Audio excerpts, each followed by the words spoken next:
Hello guys, tara nang kumain. Ito na yung ulam kong niluto na sinigang na mackerel. Sarap naman siya. Kain na tayo.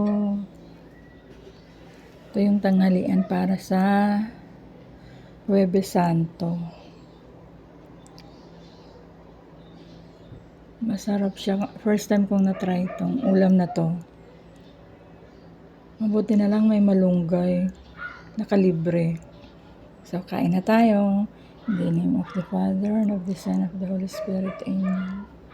Bless us, O Lord, for this thy gift, which we are about to receive from thy bounty, to Christ our Lord. Amen. In the name of the Father, and of the Son, and of the Holy Spirit. Amen. Oh, let's go na guys. Kain na tayo. Tikman na natin to. Masarap. Siyempre, ako nagluto, kaya masarap. Diba? Kain na. Nga. Let's eat na. Bye-bye.